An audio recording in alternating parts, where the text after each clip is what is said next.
मेरा जन्म 1876 में सैन फ्रांसिस्को में हुआ था। मेरे बचपन के दिन एक रैंच पर बीते, शहर की भागदौड़ से कोसों दूर। जिंदगी कठिन थी, जिसमें हिम्मत और लगन की जरूरत थी। स्कूल की पढ़ाई तो कम ही हुई, लेकिन मुझे एक अलग तरह की शिक्षा में सुकून मिला। किताबें मेरी साथी बन गईं, रैंच के बाहर की दुनिया के लिए मेरी खिड़कियां। मैंने हर तरह की किताबें पढ़ी, एडवेंचर स्टोरीज से लेकर फिलोसॉफिकल ट्रीटिसेस तक।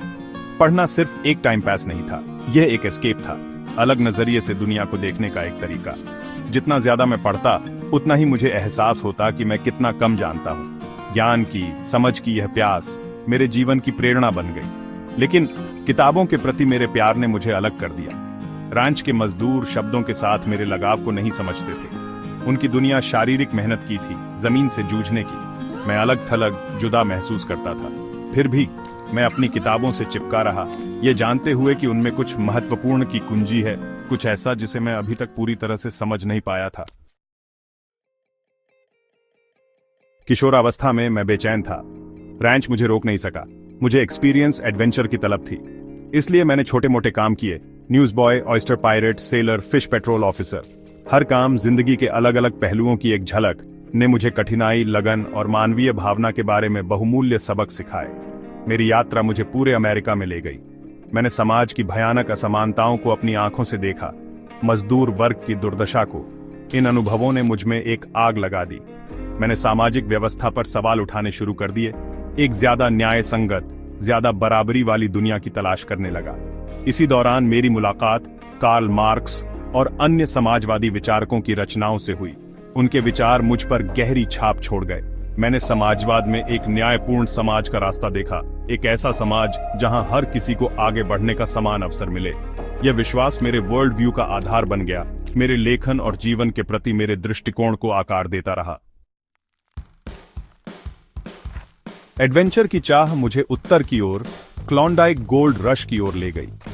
यह एक क्रूर, निर्दयी वातावरण था जो मानव सहन शक्ति की सीमाओं का परीक्षण कर रहा था। मैंने अविश्वसनीय कठिनाई देखी, लोगों को लालच और हताशा से अपनी टूटने की हद तक जाते देखा। फिर भी क्लॉन्डाइक की कठोर वास्तविकताओं के बीच मुझे कुछ अप्रत्याशित मिला, आत्मखोज की एक गहरी भावना। जंगल की बेरहम सुंदरता, अस्तित्व के लिए संघर्ष ने सभी दिखावों को दूर कर दिया।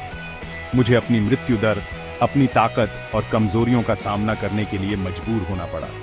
क्लॉन्डाइक सिर्फ एक गोल्ड रश से ज्यादा था, यह एक कसौटी थी। इसने मेरी भावना को मजबूत किया, मेरे संकल्प को तेज किया। इसने मुझे मेरे लेखन के लिए ढेर सारी सामग्री प्रदान की, एडवेंचर, कठिनाई और मानवता की अदम्य भावना की कहानियां। मैं क्लॉन्डाइक से एक लेखक बनने की ठान कर लौटा। मैंने अपने अनुभवों, जीवन के प्रति मेरे ऑब्जर्वेशंस को कहानियों में उंडेल दिया। रिजेक्शंस का ढेर लग गया, लेकिन मैंने हिम्मत नहीं हारी। मुझे पता था कि मुझे कुछ कहना है, एक यूनिक पर्सपेक्टिव शेयर करना है। आखिरकार 1900 में मेरी पहली किताब पब्लिश हुई। ये खुद पर मेरे अटूट विश्वास, कड़ी मेहनत और अनुशासन के प्रति मेरे समर्पण का प्रमाण था।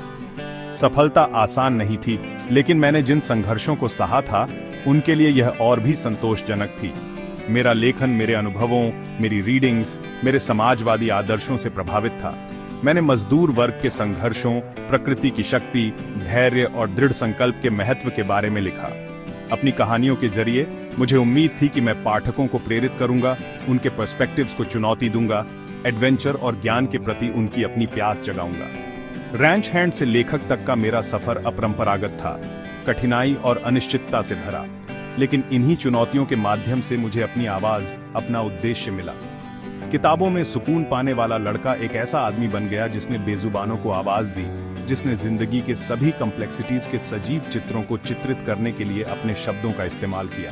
और जैसे जैसे मैं आगे देखता हूँ, मैं एंटिसिपेशन से भर जाता हूँ। साहित्य के असीम क्षेत्रों की खोज जारी रखने के लिए उत्सुक हूँ, दुनिया के साथ अपनी कहानियां साझा करने के लिए।